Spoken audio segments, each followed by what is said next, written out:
This episode of Marijuana Today Daily is brought to you by Kova Software, developers of the popular Kova point-of-sale system, found in quality legal marijuana dispensaries throughout Canada, Washington, Colorado, and California. If you have a legal marijuana dispensary or head shop and need a super reliable point-of-sale system that's both easy to use and powerful in all that it can do, then you need to consider working with Kova Software. The company behind Kova has decades of experience designing beautiful and practical retail solutions for businesses, so you get the benefit of doing business with a firm that really knows what they're doing. Kova's system can handle both single stores as well as those with multiple locations, so they'll be right alongside you as you build out your legal cannabis business empire. Swing over to kovasoftware.com/demo where you can schedule your own custom walkthrough of what the Kova point of sale system is capable of. That's kovasoftware.com/demo with Kova spelled C-O-V-A.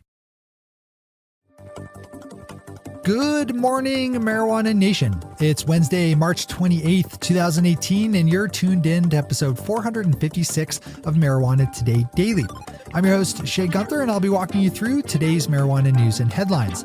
As always, we have a full and busy day of cannabis news in our hands, so let's jump right into it. Our top story of the day is the news out of New Jersey of some new additions to the state's medical marijuana qualifying conditions list. Newly elected Governor Phil Murphy announced the new plans yesterday, which will add to the list migraines, anxiety, Tourette's syndrome, chronic musculoskeletal pain, and chronic visceral pain. The expansion plan will also open up the list of medical professionals who can recommend cannabis by freeing up every doctor in the state to do so, not just those who go through the process of registering. Patients will be able to buy 4 instead of 2 ounces of medical cannabis in a month, and the state's current handful of licensed dispensaries will have the option of building satellite locations to improve patient access.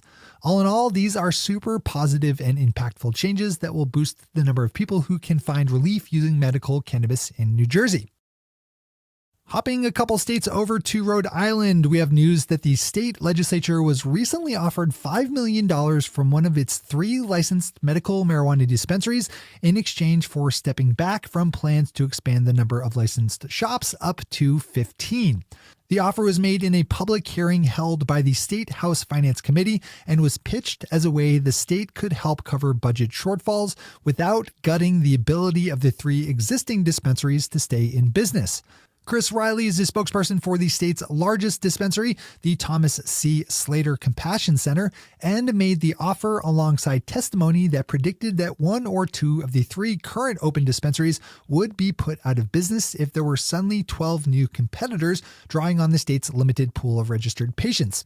Another threat that Rhode Island dispensaries face is the soon-to-open adult-use industry in neighboring Massachusetts, which Mr. Riley also brought up. This is an interesting point in a storyline that could easily play out in any number of U.S. states.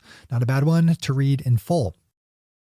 Rounding out today's top headlines is Amanda Chicago Lewis, who has a good piece up in Rolling Stone about the challenges faced by legal marijuana entrepreneurs who have to navigate the complex logistics of doing all of their business in cash. Additionally, cannabis entrepreneurs often are listed in public databases as being in the industry. Amanda's piece looks at one Bay Area edibles maker who suffered a cash and products robbery on his production facility as his wife was giving birth to their new son. This is one of the easier arguments to make in our industry, as only the most die-hard prohibitionist can argue against the benefits of making legal cannabis transactions more trackable and transparent, which has the added benefit of also making them safer. Another good one to read and share.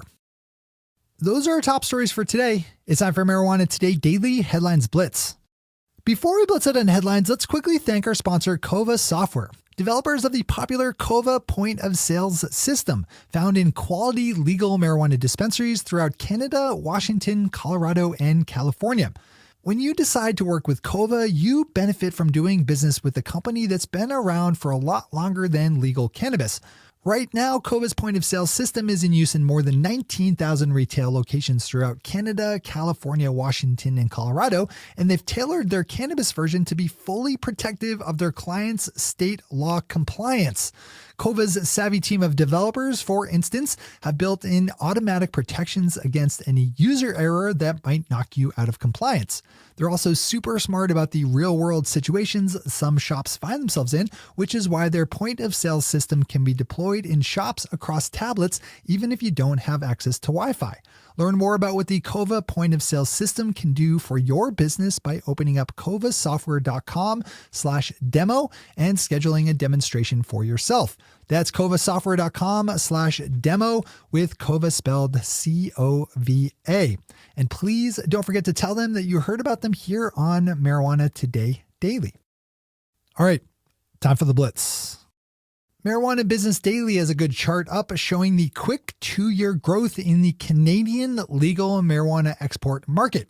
While still relatively small at just over 520 kilograms in 2017, it was nonetheless a huge jump over 2016's 44 kilograms and the 0 kilograms exported in 2015. This is a frequent storyline on the daily as Canadian businesses are quickly taking advantage of the absence of American competitors in the international sphere. A good one to read no matter which side of the border you're on. Speaking of Canadian marijuana companies, Bloomberg News has a good piece up detailing the expansion plans of Golden Leaf Holdings, a company based in Canada that has made moves to grow into American markets. Golden Leaf Holdings currently has operations in Oregon under the name Chalice Farms and just announced plans to franchise their dispensary model across the U.S. The company will sell franchise operations for a one-time fee of $50,000 along with a 5% sales royalty. Not a bad company to keep on your radar. New Cannabis Ventures has a guest piece up by Cannabis Media Chief Data Officer Ed Keating that pulls apart some of the numbers behind California's licensed dispensaries.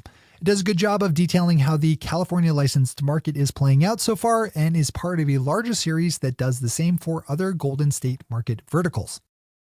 The wholesale price of legal marijuana in Alaska continues to fall alongside other states, though the dip in price has not been as severe as within the continental U.S.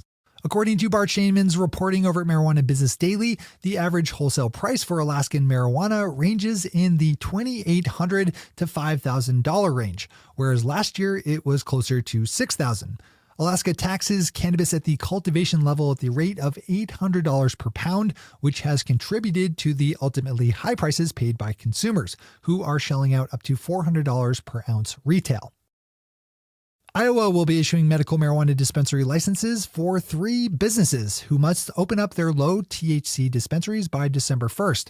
The state recently gave the nod to MedPharma Iowa to start growing cannabis, and the company was one of the 3 winning dispensary licenses as well.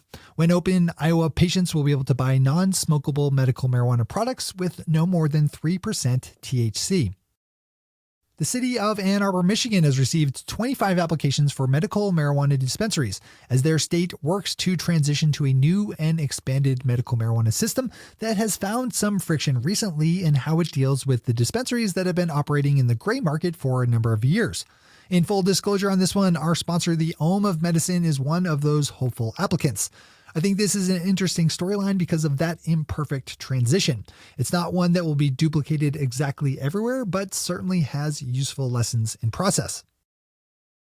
And finally for today, the AP is reporting that cannabis penny stock company American Green, which announced grand plans last year to turn a California desert ghost town into a thriving cannabis-centric destination resort, is now abandoning the whole thing and selling their land in Nipton to an oil company, which intends to explore the area for fossil fuel extractions. Who could have possibly seen that coming?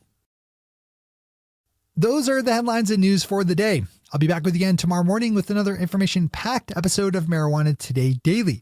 But in the meantime, if you have any stories to share or feedback to give, zip us an email to headlines@mjtodaydaily.com.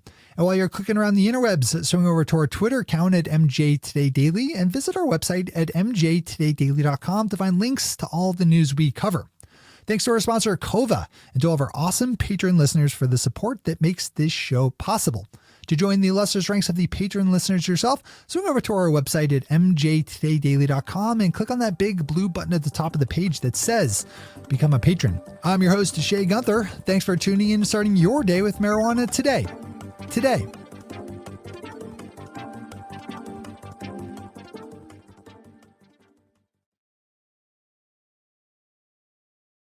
One take, Shay. One take.